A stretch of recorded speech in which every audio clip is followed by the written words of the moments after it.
एक बार अपनी पत्नी क्याधु से बोल पड़ा, क्याधु मुझे तपस्या करने जाना। अच्छा, ये हिरण्यकशिपु की राजधानी कहाँ थी? हरिद्रोही, जो आज हरदोई है।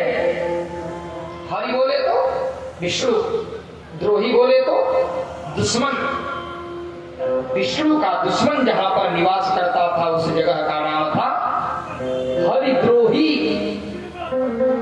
और उसके पहले हिरण्यकशिपु के 2 पुत्र हो चुके थे, ह्राद, संघ्राद। 3 पुत्र हो गए, अहिराज। 3 पुत्र हो चुके थे। तब तक हिरण्यकशिपु अपने पत्नी क्याधु से बोला कि क्याधु, मैं चल रहा हूं तपस्या करने, मैं कब तक लौट कर जाऊंगा? मेरे आने का समय निर्धारित नहीं है। चारों तरफ से शोर करा दिया, मैं तपस्या करने जा रहा हूं। इधर देवताओं के गुरु बृहस्पति जी चल पड़े।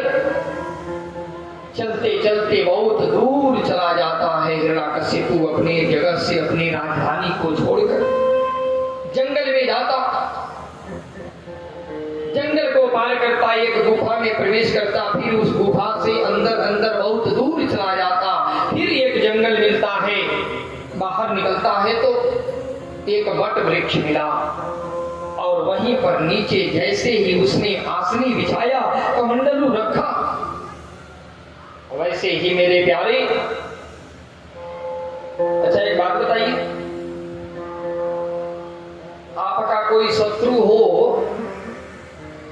और उसकी बड़ाई हो रही हो और आप वहां पे हो, तो आप लोगों का मन लगेगा?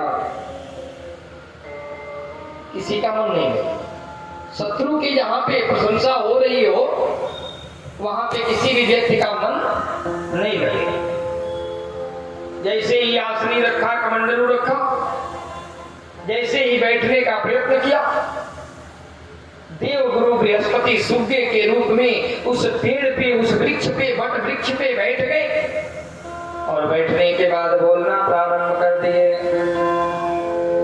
हरि नारायण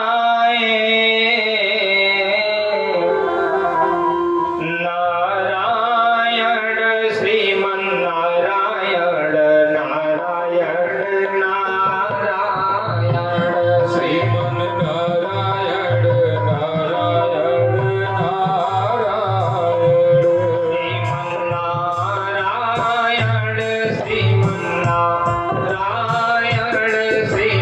नारायण नारायण नारायण श्रीमन नारायण नारायण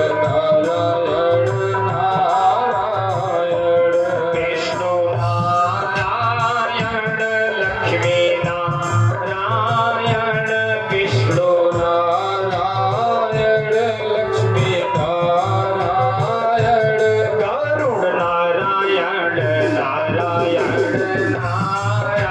नारायण गरुड़ नारायण नारायण नारायण श्रीमन नारायण नारायण नारायण श्रीमन नारायण नारायण नारायण श्रीमन नारायण नारायण नारायण श्रीमन नारायण नारायण नारायण। अब तो हिरण्यकशिपु का मन लगा नहीं। अपने आसनी को उठाया, कमंडलू को उठाया और जैसे चला था वैसे के वैसे लौट आया। चलने में, जाने में जितना समय लगा हो और आने में जितना समय लगा हो, जब अपने पति को देखी क्याधु, बोली कि आप इतना जल्दी गए चले हैं, आपकी तपस्या पूरी हो गई क्या? हिरण्यकशिपु बोला नहीं। क्यों? अरे क्या कहूं, क्या दो, पता नहीं कौन दुष्ट जैसे मैं गया तपस्या करने ना, बोलना प्रारंभ कर दिया। क्या?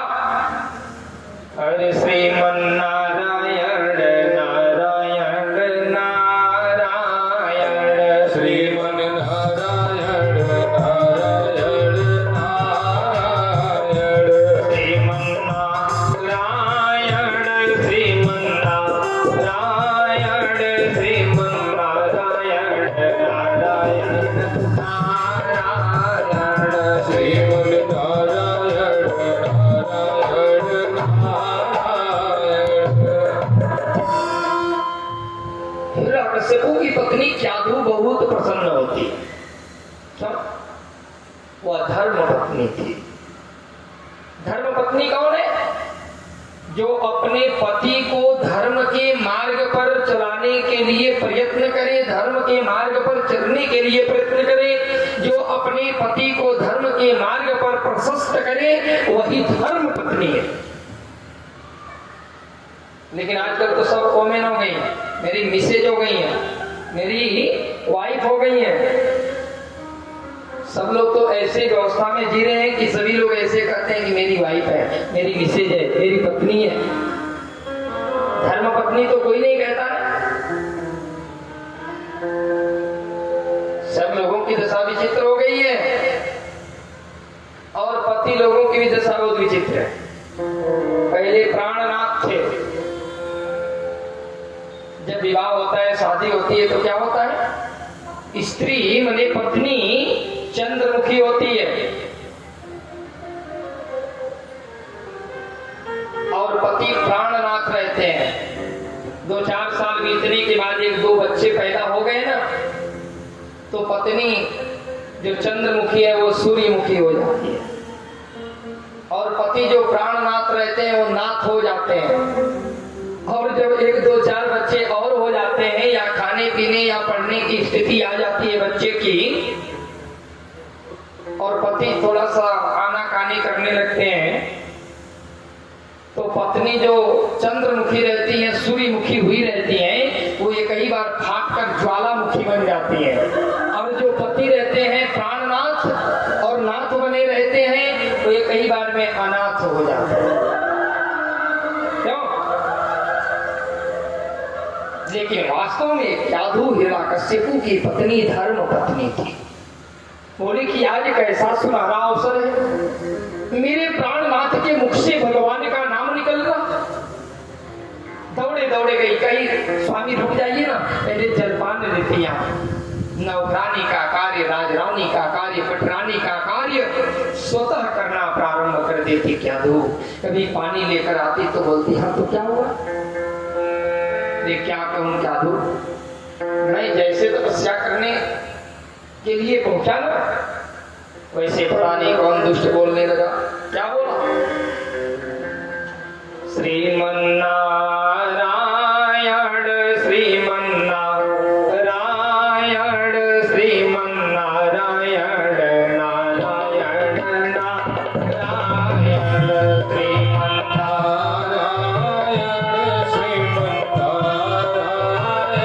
श्रीमन्नारायण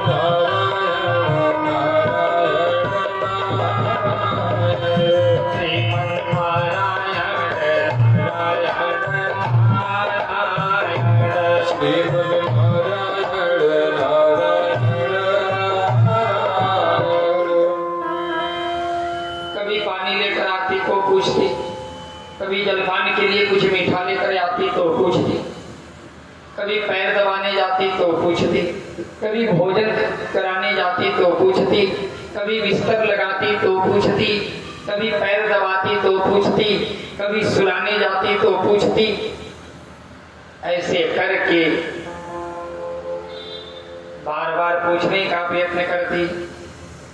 जब स्वतः सोने गई क्याधु, बोली एक बार मुझे और बता दी, क्या हुआ था? आप गए थे तो कमंडलू रख दिए थे, हाँ, आसनी भी रख दिए थे, हाँ, तो क्या हुआ? पता नहीं कौन दुष्ट आया और बोलने लगा। क्या बोला? अरे वही नारायण नारायण करने लगा। हाँ तो कैसे कैसे बोल रहा था, एक बार बताइए ना, कितनी बार एक बार में बोलता था? क्या कहूं क्या दो, काउंटिंग तो नहीं किया मैंने। रुको मैं गिनकर बता रहा हूं। श्रीमन्नारायण श्रीमन्नारायण श्रीमन्नारायण नारायण नारायण श्रीमन्नारायण श्रीमन्नारायण श्रीमन्नारायण जय हो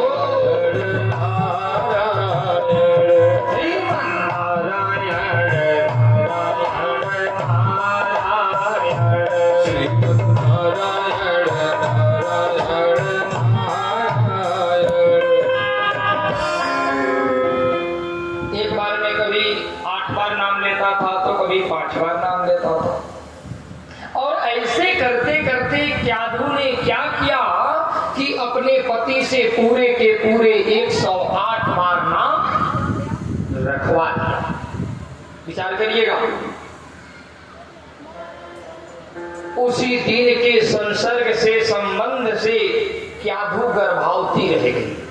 अब विचार करिए, जो बच्चा गर्भ में आने वाला है और उसके आने से पहले उस बच्चे का पिता पूरे के पूरे 108 बार भगवान का नाम लिया हो, वह गर्भ में आने वाला बच्चा दुष्ट होगा? वह तो संत ही होगा। ये पहला कारण,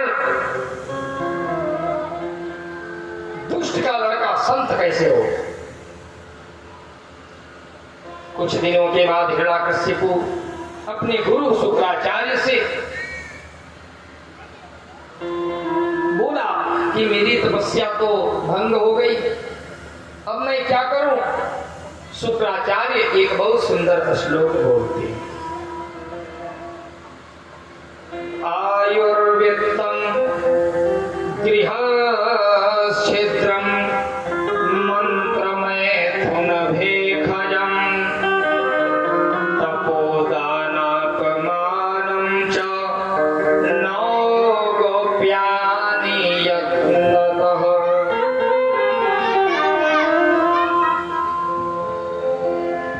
इस संसार में 9 चीज गोपनीय है।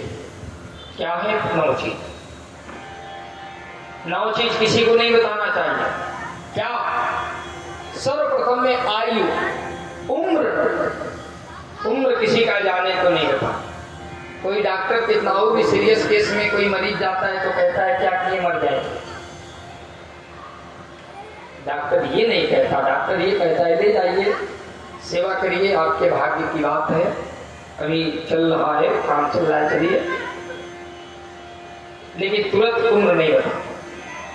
आयुर्वित्तम, चोरी किसके घर होता है? जो अपने धन को दूसरे को बता देता।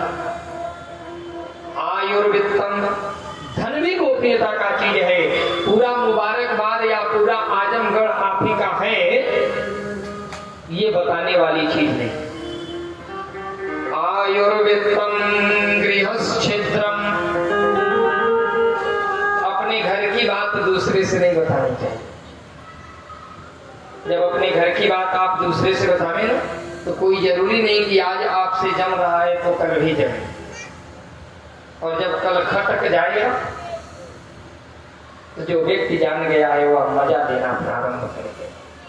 रहीम जी क्या सुंदर शब्दों में लिखे हैं मेरे प्यारे।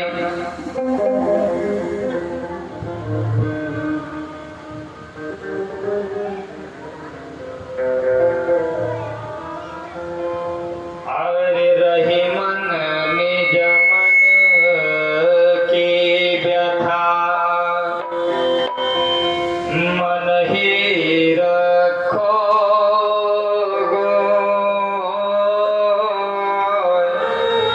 सोनी खलई है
आयुर्वित्तम गृहच्छिद्रम, कितना हो गया? 3। आयुर्वित्तम गृहच्छिद्रम, मंत्र। मंत्र भी गोपनीयता का चीज है। मंत्र को कंस ने जाना, रावण ने जाना, कायकासुर ने जाना, सम्रासुर ने जाना तो अत्याचार किया। इसलिए मंत्र भी गोपनीयता का चीज हो गया। मंत्र मैथुन शंभो क्रिया भी गोपनीयता का चीज बना दिया गया। भेखजम दवा भी गोपनीयता का चीज बना दिया गया। तपोदानापमानम च, तपस्या भी गोपनीयता का चीज है मेरे प्यारे। अपमान भी गोपनीयता का चीज है और दान भी गोपनीयता का चीज है। जब हिरण्यकशिपु ऐसे सुनता है अपने गुरु शुक्राचार्य से, तो यहां तक कि अपनी पत्नी क्यादु को भी नहीं बताया और बिना बताए ही तपस्या के लिए जंगल में चला गया। जाता है, जब ध्यान अडिग कर लेता तो देवताओं के गुरु शुक्राचार्य, देवताओं के गुरु बृहस्पति को ये पता चलता है कि अब तो हिरण्यकशिपु ध्यानमग्न स्थिति में बैठ गया। लाख उसके ध्यान को तोड़ने का प्रयत्न करते हैं लेकिन कोई फर्क नहीं पड़ता। और मेरे प्यारे देवता लोग आकर हिरण्यकशिपु की राजधानी को तहस नहस कर देते, उजाड़ देते। यहाँ तक कि हिरण्यकशिपु के 3 पुत्र जो हैं, ह्राद, संघ्राद, अहिराद, तीनों पुत्रों को भी मार देते देवता लोग। और जब देवराज इंद्र हिरण्यकशिपु की पत्नी क्याधु के केस को पकड़े और जैसे ही वज्र उठाते हैं, ये नारद जी जाकर के बचा लेते हैं। अरे देवराज इंद्र, क्या अबला का वध उचित है? देवराज इंद्र परेशान हो जाते हैं मेरे प्यारे। और देवराज इंद्र नारद जी के कहने पर क्याधु को छोड़ देते और क्याधु को लेकर नारद जी अपने आश्रम में चले।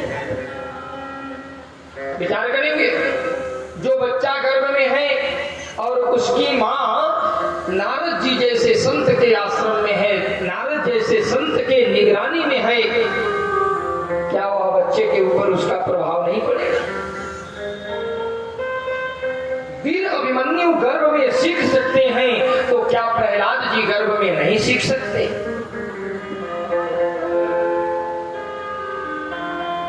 धीरे धीरे समय व्यतीत होता है और नारद जी के ही संरक्षण में क्याधु एक पुत्र को जन्म देती है, जिस पुत्र का नाम पड़ता है प्रहलाद। प्रेम से बोलिए भक्तवत्सल भगवान की।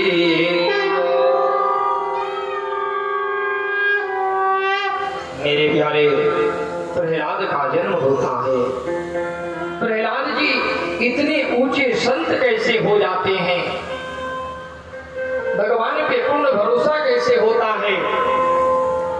क्यों? आजकल हम लोगों के विभाग में ऐसा हो गया।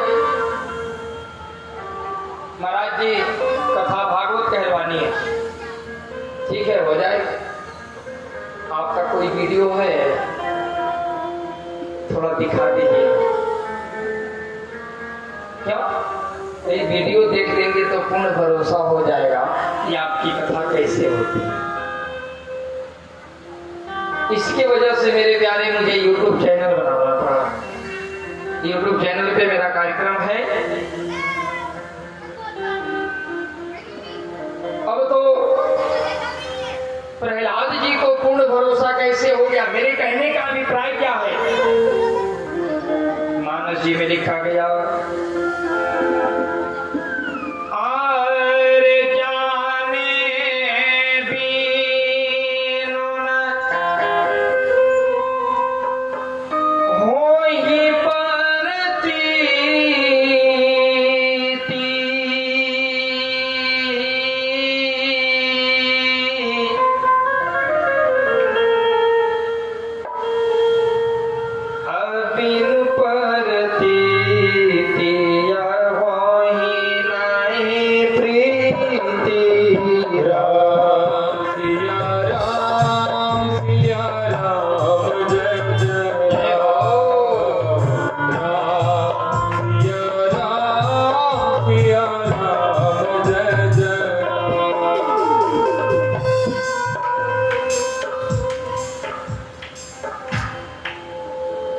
जाने बिनु न हो प्रतीति, बिनु प्रतीति हो नहीं प्रीति।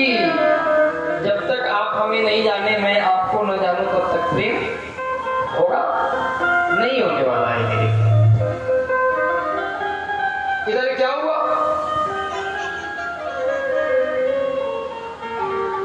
एक बार प्रहलाद जी, बहुत सुंदर ये कथा है, प्रहलाद जी को भगवान पे अटूट भरोसा कैसे हो गया, मैं बताने का प्रयत्न कर रहा हूं, ध्यान से सुनिए। एक बार प्रहलाद जी अपने महल से बाहर निकले घूमने के लिए, अपने राज्य में घूम रहे थे। एक कुम्हार थे जो मिट्टी के बर्तन में आग लगा दिए थे और वहीं बैठ करके सीताराम सीताराम सीताराम सीताराम जप रहे थे। प्रहलाद जी कह रहे मूर्ख, राम कहने से भी पहले छुरी जिगर के पार है, क्या तुझे पता नहीं?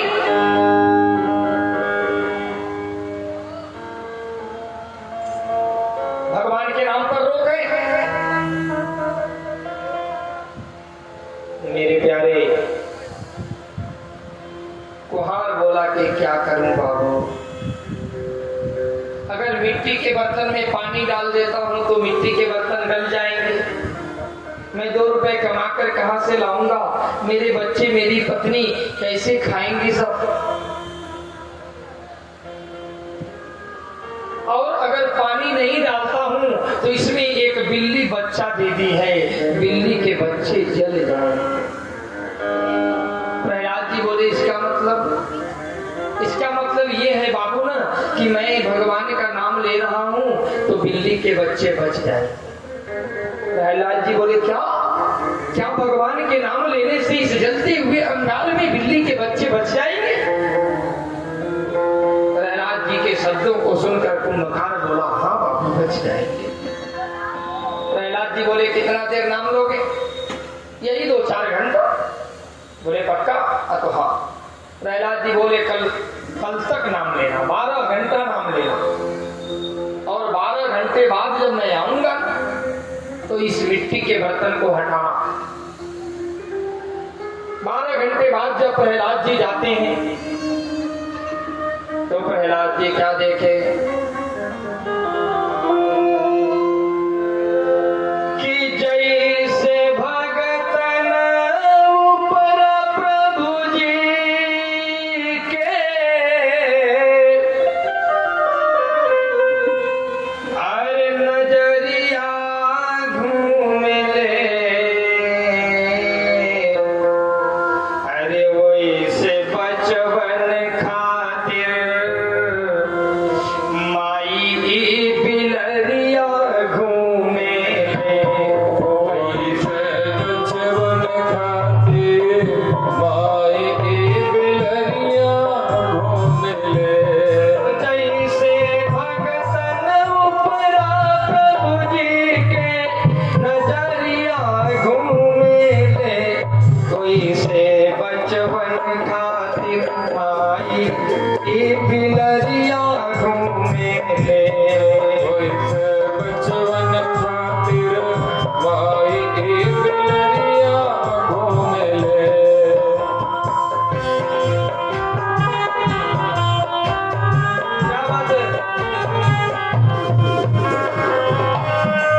प्रहलाद जी ने यह देखा, उस दिन से प्रण कर लिया और एनी टाइम खाते पीते उठते बैठते सोते, जब भी 24 घंटा में टाइम मिल जाता, जैसे भी टाइम मिल जाता, भगवान का नाम लेना प्रारंभ कर देते। हिरण्यकशिपु की तपस्या पूर्ण होती है। तपस्या में ब्रह्मा जी बोले, ब्रह्म ब्रोहि वरम ब्रोहि, ब्रोहि ब्रोहि वरम वरम। वरदान मांग लो, वरदान मांग लो। तो वरदान में क्या मांगा? वरदान में क्या मांगा? मेरे प्यारे, न मैं दिन में मरूं न रात में मरूं, न मैं बाहर मरूं न भीतर मरूं, न मैं दिन में मरूं न मैं रात में मरूं।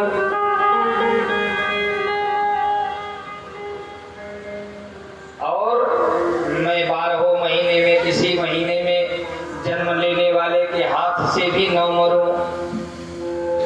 बहुत सुंदर समय चल रहा है, ध्यान दीजिएगा। न मैं किसी अस्त्र से मरूं, न किसी शस्त्र से मरूं, न मैं किसी जानवर से मरूं, न मैं किसी राक्षस से मरूं, न मैं किसी मनुष्य से मरूं। हर तरह से न ऊपर मरूं न नीचे मरूं, हर तरह से अपने मृत्यु से बचने का उपाय ढूंढने लगा। पहले तो बोला कि डायरेक्ट अमृत का वरदान दे दीजिए। ब्रह्मा जी बोले कि इतना बड़ा पावर नहीं है, अमृत का वरदान केवल विष्णु दे सकते हैं। बोले अच्छा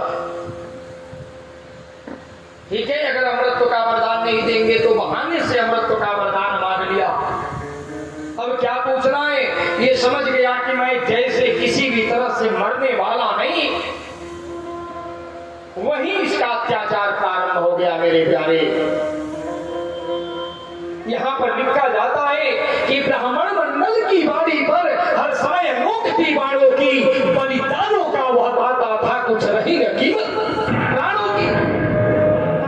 अरे बेदर्द होने वाली वेदी पर तलवार नृत्य दिखलाती थी, साधु और संत के रक्तों से जो होली खेली जाती थी। हिरण्यकशिपु के अत्याचार का सीमा नहीं रह गया। आता है लौटकर अपने राजधानी में, राजधानी नहीं पाया, रानी नहीं पाया, बच्चे भी नहीं मिले। किसी ने आकर बताया, अरे आपकी पत्नी क्या धूप को तो नारद जी लेकर गए। नारद जी को ढूंढते ढूंढते जैसे अपने राजधानी से बाहर निकला कि नारद जी तुरंत मिल गए।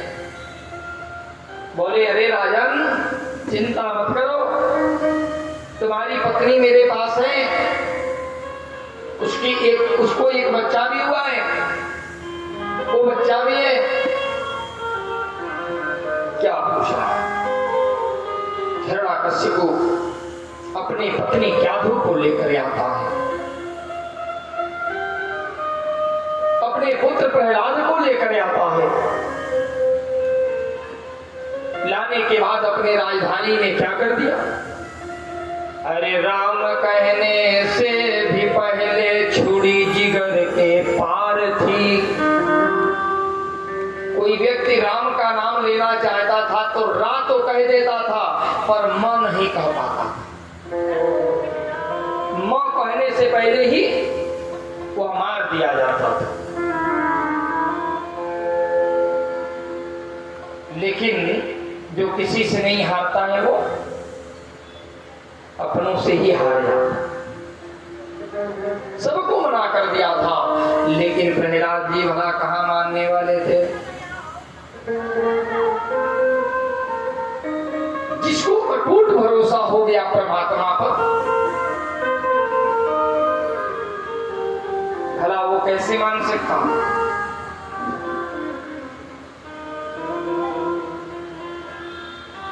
जो ये कह रहा हो मेरा आपके कृपा से सब काम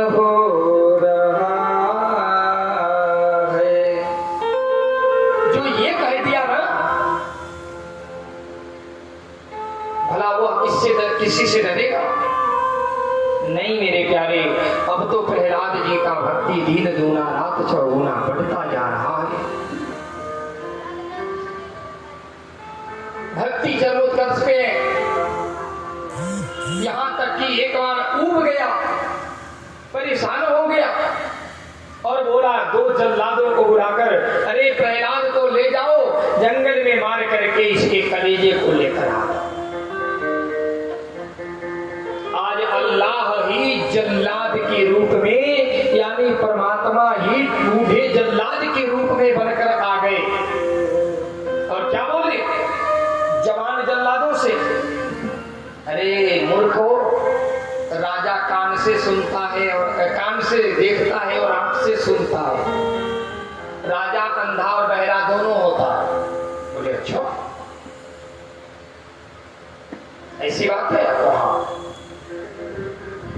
ठीक है, कोई आश्चर्य की बात। क्या करूं?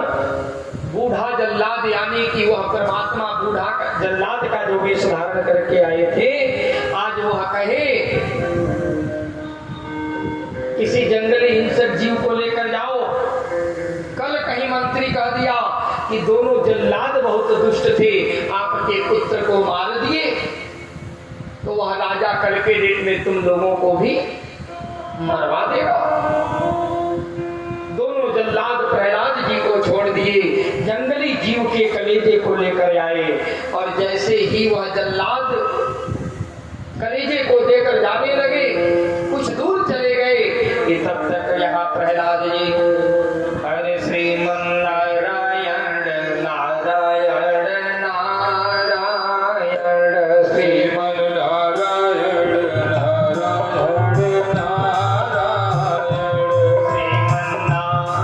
नारायण, श्रीमन नारायण श्रीमन नारायण नारायण नारायण, श्रीमन नारायण श्रीमन नारायण श्रीमन नारायण नारायण नारायण, श्रीमन नारायण नारायण नारायण, श्रीमन नारायण नारायण।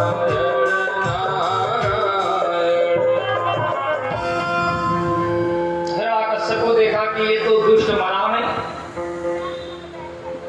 अपने दो दूत को बुलाकर बोला प्रहलाद को लेकर जाओ, पहाड़ से नीचे गिरा दो। जैसे ही दो दूत लेकर जाते हैं प्रहलाद जी को पहाड़ से नीचे गिराने का प्रयत्न करते हैं, प्रहलाद जी कुछ समझते हैं, लेकिन जबरदस्ती जब उनको धक्का दे दिया जाता है, प्रहलाद जी नीचे गिरने वाले हैं। भगवान विष्णु ध्यानमग्न स्थिति में है, अब मैं बचा रहा हूं, तब मैं बचा रहा हूं, कि तब तक मैया लक्ष्मी को झटका लगा, यदि ये तुम नेत्र बंद किए हुए, मेरा पुत्र प्रहलाद पहाड़ से नीचे गिर गया। और मैया लक्ष्मी अपने आसन को नीचे भेज देती प्रहलाद। मैया लक्ष्मी का आसन क्या है? मैया लक्ष्मी का वाहन क्या है? उल्लू। लक्ष्मी के दो सवारी हैं, कुकर्म से कमाया हुआ धन जो आता है ना, वह लक्ष्मी आती है तो उल्लू पर सवार होकर, सुकर्म से कमाया हुआ जो धन है ना, वह लक्ष्मी जब आती है तो कमल पर आरूढ़ होकर। सुकर्म से कमाया हुआ धन जब परिवार में आता है, परिश्रम से कमाया हुआ धन जब परिवार में आता है, तो परिवार को कमल के जैसे खिला देता। और कुकर्म से, कुमार्ग से लाया हुआ धन उल्लू पे सवार होकर लक्ष्मी आती हैं और पूरे परिवार को उल्लू बनाकर चली जाती है। मैया लक्ष्मी अपने वाहन को, अपने आसन को, यानी कमल को भेज देती। इतने कमल की पंखुड़ियां जहां प्रहलाद गिरने वाले हैं वहां पे बिछ जाता है कि मानो प्रहलाद जी के लिए अच्छा सा कोई सिंहासन लगा हो। फिर प्रहलाद जी जीन केन प्रकारेण प्रयत्न करने के बाद हिरण्यकशिपु के पास लौट कर आते हैं। अच्छा, प्रहलाद जी वहां जाते क्यों? प्रहलाद जी पिताजी के लिए नहीं, लेकिन मां के लिए जरूर जा रहे हैं। क्यों? पुत्र जाए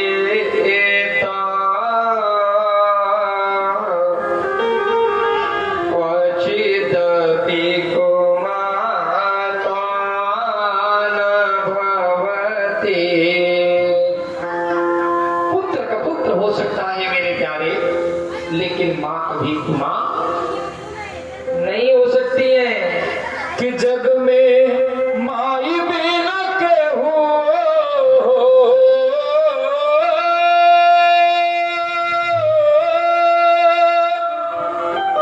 जग में माई बिना के हो, सहाय न होई हो, सहाय न होई के हो।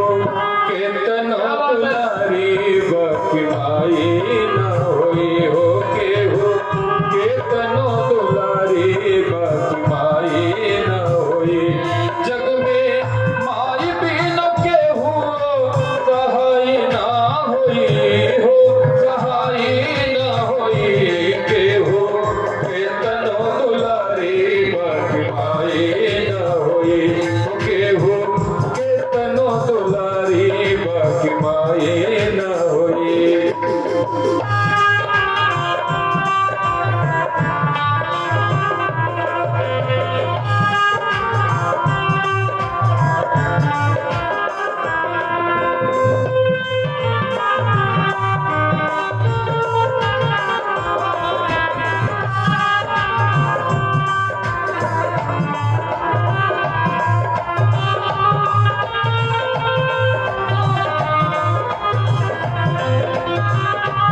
मेरे प्यारे प्रहलाद जी अपने मैया क्याधु के लिए बार बार लौट कर आ रहे थे।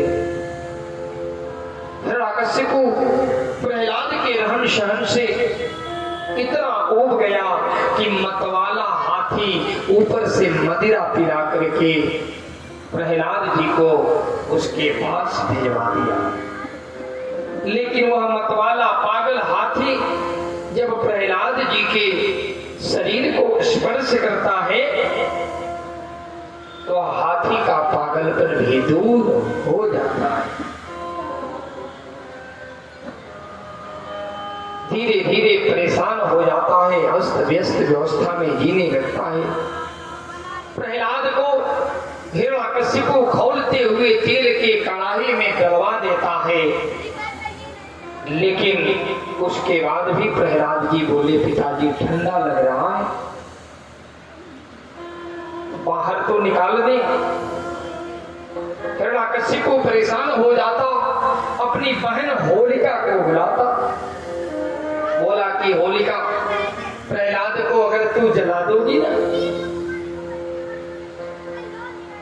तेरे पास तो एक ब्रह्मा जी के द्वारा आशीर्वाद स्वरूप वस्त्र है जो आग से भी नहीं जले, तो उस साड़ी को पहन कर तू बैठ जाओ आग में, प्रहलाद को लेकर जला दो। क्या प्रहलाद को लेकर जला दो? मेरे प्यारे, जब होलिका प्रहलाद जी को लेकर के बैठ गई, क्योंकि लोभ में आ गई, उसे तो आधा राज्य का लोभ हो गया, प्रहलाद को जला दूंगी तो आधा राज्य मिल जाएगा। होलिका लोभ में यह भूल गई कि वरदान उस साड़ी के ऊपर है, न कि वरदान होलिका को मिला है। होलिका के शरीर को तो वरदान मिला नहीं है कि जो आग से नहीं जले, वो तो ब्रह्मा जी एक ऐसा वस्त्र दिए हैं कि जो आग से नहीं जले। होलिका उस वस्त्र को पहनकर प्रहलाद जी को अपनी गोदी में लेकर बैठ जाती। उस लकड़ी के ढेरों में आग लगा दी जाती है, लकड़ियां जलने लगती हैं। मैया क्याधु बोलती, अरे छोड़ दो मेरे लल्ला को छोड़ दो रे होलिका, तुम ऐसे ही जितना चाहोगी उतना धन ये क्याधु तुझे दे देगी। लेकिन भला होलिका मानने वाली कहाँ? होलिका को बार बार मना करने पर भी नहीं मानी। अंततः जब वह आग होलिका के समीप पहुंची, होलिका जलकर खाक हो गई। प्रहलाद जी वहां से नीचे उतर कर आते, अचेत अवस्था में मैया क्याधु को जब प्रहलाद जी देखे तो प्रहलाद जी मैया क्याधु के मस्तक को सहलाने लगे और बोले कि उठ जा रे मैया, देख तेरा ये प्रहलाद तेरे सामने बैठा है। और मैया क्याधु के मस्तक पे प्रहलाद जी का जैसे हाथ जाता है कि मैया क्याधु का सारा दुख दूर हो जाता, सारी पीड़ाएं समाप्त हो जाती। मैया क्याधु प्रहलाद जी को अपनी गोदी में लेकर अपने सीने से चिपका लेती, मानो कि मैया क्याधु के स्तन से दूध बह पड़ा। प्रहलाद जी मैया क्याधु के गोदी में बैठे। हिरण्यकशिपु आया, प्रहलाद जी के बाह को पकड़ा और लेकर के गया अपने राज सिंहासन के लगे हुए खंभे में बांध दिया और बोला कि प्रहलाद तेरा भगवान कहाँ है? प्रहलाद बोले कि पिताजी मेरा भगवान हर जगह है, हर व्यापक सर्वत्र समाना, अरे प्रेम से प्रकट हो ही मैं जाना। मेरा नारायण घट घट निवासी है, खड़ खड़ निवासी है, हम में तुम में खड़ग कंब में घट घट व्यापी राम। तुम मेरे भगवान को कहाँ देखना चाहते हो पिताजी? मेरा भगवान तो आपके तलवार में भी है। मेरा नारायण, मेरा भगवान अगर आपके तलवार में ना हो तो पिताजी आपका तलवार मुझे काट नहीं पाएगा। बोले कैसे? प्रहलाद जी बोले कि सुनो पिताजी, हरे नाम के अक्षर चौगुना।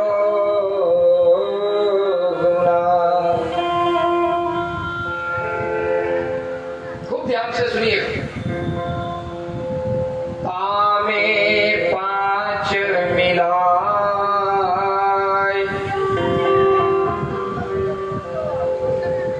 तास दुगुन बसु भाग दे।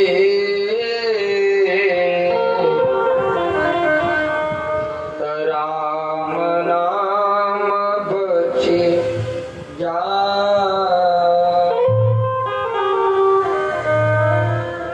तलवार में कितना अक्षर है? तो लो वा रो। 4 अक्षर है। मैंने बोला नाम के अक्षर चौगुना।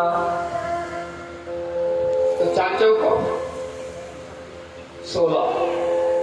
तामे पांच मिलाए, 16 5 21। तास दुगुन 21 गुना 42। बसु भाग दे। बसु बोले तो 8 बसु हैं, 8 से भाग दे दीजिए।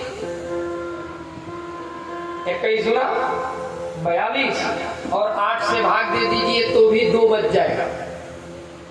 8 बचे 40। राम के नाम में कितना अक्षर? 2। हो ना हो कि कहीं पंडित जी बैठा दिए और तलवार में। जाओ।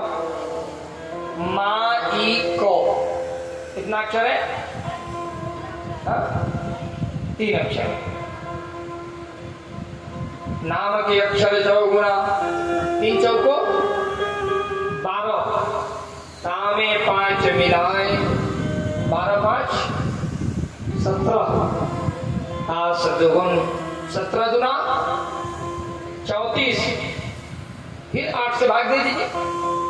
8 चौको 32। कितना बच गया? 2। अगर भगवान इस माइक में नहीं होते तो ये माइक नहीं चलता।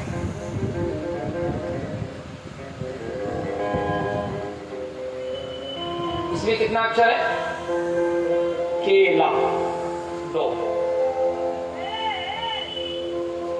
2 चौको 8। 5 से भाग दे दीजिए, 5 जोड़ दीजिए। 8 5 13। 13 दुना 26।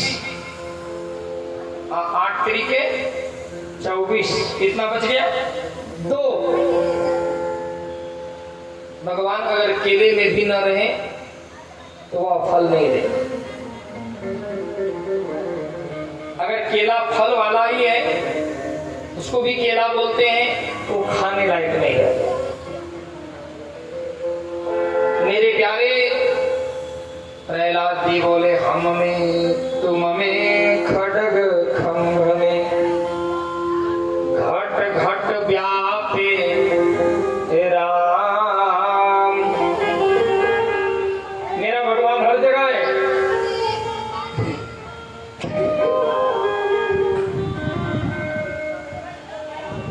अभी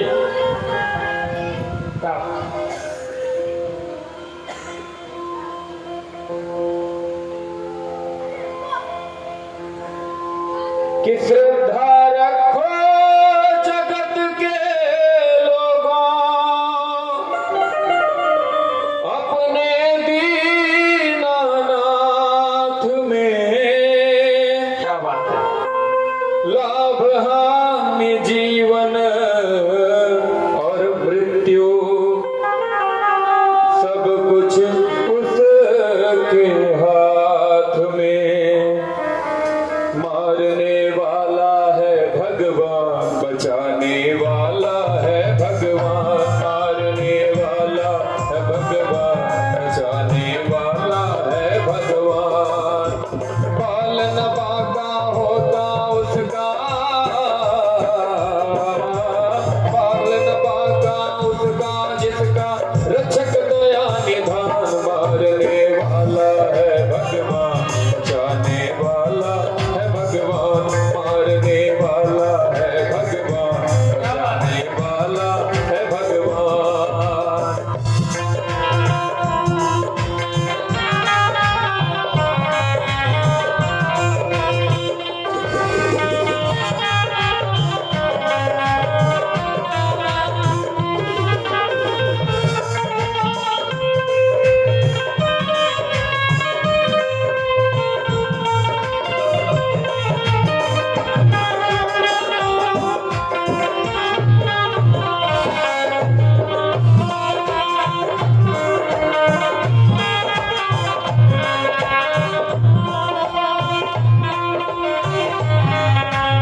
जोड़ो, कल क्या होगा इसकी चिंता, जगत पिता पर छोड़ो, क्या होनी है क्या न होनी,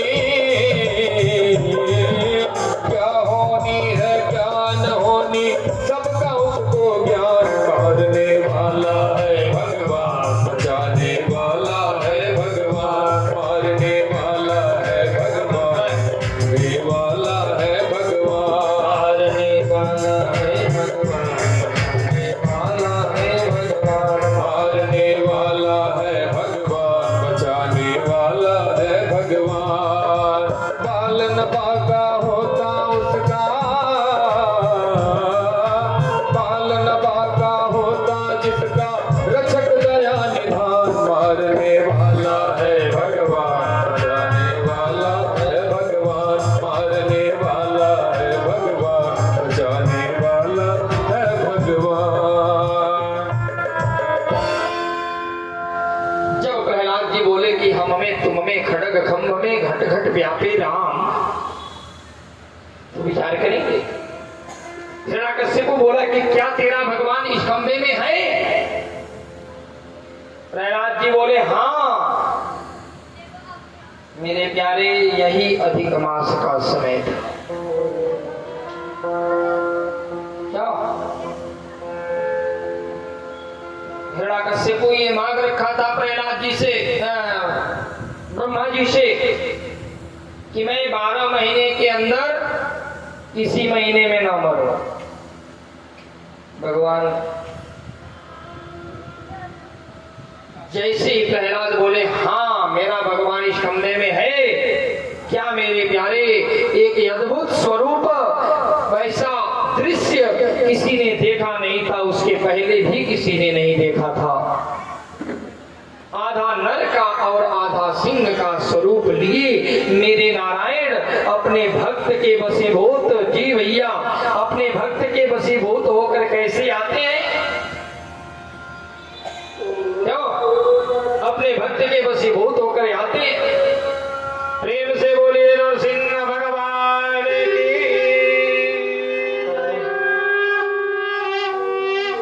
मेरे प्यारे, अरे भगत के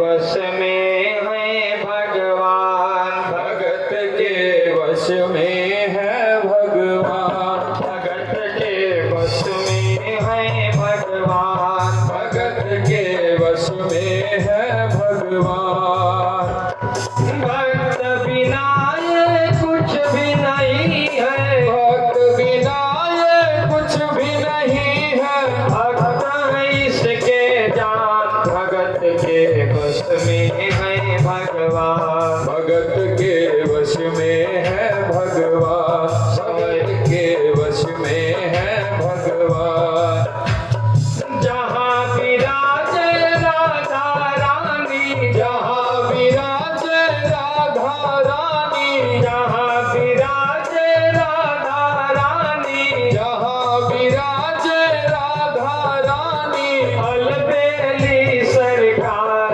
सवरिया ले चल परली पार, सवरिया ले चल परली पार, सवरिया ले चल परली पार, भगत के वश में है भगवान, भगत के वश में है भगवान, भक्त बिना ये कुछ भी नहीं है, भक्त बिना ये कुछ भी नहीं है, भक्त बिना ये कुछ भी नहीं है, भक्त बिना ये कुछ भी नहीं है, भक्त है इसके जान, भगत के वश में है भगवान, भगत के वश में है भगवान, भगत के वश में है भगवान, भगत के वश में है भगवान। यहाँ पे अद्भुत स्वरूप से मेरे नारायण का प्राकट्य होता है मेरे प्यारे, कि आधा नर का और आधा सिंह का, जिस देवता का नाम ही पड़ गया नरसिंह भगवान। प्रेम से बोलिए नरसिंह भगवान की।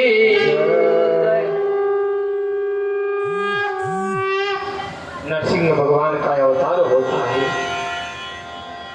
जिस खंभे में प्रहलाद जी बंधे हैं उस खंभे को तोड़कर नरसिंह भगवान का प्रादुर्भाव होता है। दौड़ कर जाते हिरण्यकशिपु को उठा लेते, बोले कि ये बता पहले कि ये महीना कौन सा है। बोले कि 12 महीने में कोई भी महीना नहीं है, ये तो अधिक मास है, ये अधिक मास है। बोले अच्छा, मैं तुझे मनुष्य दिख रहा हूं या जानवर। हिरण्यकशिपु घबरा गया, बोला कि आप न मनुष्य दिख रहे हो न जानवर। नरसिंह भगवान बोले कि मेरे पास कोई अस्त्र शस्त्र है। बोला कि कुछ नहीं है। बोले कि ये बता तू बाहर है कि भीतर। बरजे के सामने, घर के ओरियानी के सामने लेकर जंघे पर बैठे थे। नरसिंह भगवान बोले कि तू घर में है या बाहर। हिरण्यकशिपु बोला कि मेरे तो समझ में नहीं आ रहा है कि मैं क्या बोलूं, न मैं घर में हूं न बाहर हूं। भगवान बोले कि ये बता कि दिन है कि रात। तू मांग रखा था, न मैं दिन में मरूं न रात में मरूं। सूर्यास्त का समय था। हिरण्यकशिपु भयभीत हो रहा है। नरसिंह भगवान बोले अरे दुष्ट, ये बता दे कि अगर तू दिन है न रात है, न बाहर है न भीतर है, तो तू ऊपर है कि नीचे है। हिरण्यकशिपु बोला कि न मैं ऊपर हूं न नीचे हूं, अरे मैं तो आपके जंघे पे टंगा हूं। और जैसे ही ये शब्द बोला हिरण्यकशिपु ने कि नरसिंह भगवान ने अपने नख को उसके सीने पर लगा करके और उसके सीने को फाड़ देते हैं। और देखते ही देखते कि हिरण्यकशिपु के प्राण पखेरु निकल जाते हैं। प्रहलाद जी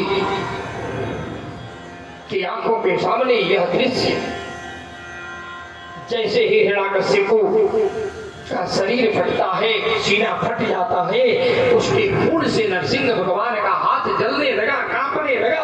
और नरसिंह भगवान दौड़ करके केले के वृक्ष में अपने हाथ को डालने का, शीतल करने का प्रयत्न करते कि केला आकर हाथ जोड़ लिया। बोला कि भगवान मैं इस पापी के खून को सहन नहीं करता हूं। नरसिंह भगवान भगे। चलते चलते कुछ दूरी पर जाकर एक गुल्लर का वृक्ष मिला। उस गुल्लर के वृक्ष में अपने हाथ को डाल दिए। गुल्लर बहुत शीतल होता है, गुल्लर का वृक्ष बहुत शीतल है। तो अब हाथ तो जल रहा था, हाथ शीतल हो गया। ब्लड हिरण्यकशिपु का गुल्लर के अंदर चला गया। गुल्लर का शरीर जलने लगा। गुल्लर बोली कि भगवान, एक तो मुझे वैसे कोई नहीं पूछता था, मेरे में फूल नहीं होता, मेरे फूल को कोई देख ही नहीं पाता, और इसमें भी पापी का खून हमारे शरीर में आ गया तो मुझे कौन पूछेगा भगवान। जब गुल्लर रोने लगी, क्यों गुल्लर को जब किसी चीज से न खोड़ेंगे ना, उसमें से लाल माने ब्लड जैसे निकलता है, खून जैसे निकलता है, सही है ना। गुल्लर रोने लगी तो भगवान बोले कि अभी तक कोई पूछता था या नहीं पूछता था। अरे जा, मैं तुझे वरदान देता हूं कि तेरा तना निश्चित मेरे पूजा में काम आएगा। तो पंचमल्लों में क्या आता है? आम, पीपर, पाकड़, गुल्लर, बोध। नवग्रह की लकड़ी में गुल्लर का भी लकड़ी आता है। बोले कि तेरे फल को जो खाएगा वह 100 रोगों से दूर रहेगा। गुल्लर का सब्जी बनता था ना, अब लोग नहीं खाते। नहीं, जैसे कि अब VIP लोग हो गए ना, अब भी VIP हो गए लोग कहेंगे कि ये सबरकस भतुआ ला करके खिला दे रहे। लेकिन गुल्लर का सब्जी खाने से ना पेट में जल्दी कोई रोग नहीं होता। भगवान ने आशीर्वाद दिया, गुल्लर स्वस्थ हुई, निश्चिंत हुई। प्रहलाद जी शरीर कांप रहा है। हिरण्यकशिपु के मर जाने के बाद भी नरसिंह भगवान का प्रहलाद जी के सामने सभी देवता आकर स्तुति करने लगे कि बाबू भगवान को आप ही मना सकते हो, भगवान को दूसरा कोई मना नहीं पाएगा। प्रहलाद जी तुरंत हाथ जोड़ लिए, हाथ जोड़ करके और नमन बंदन प्रणाम करते हैं।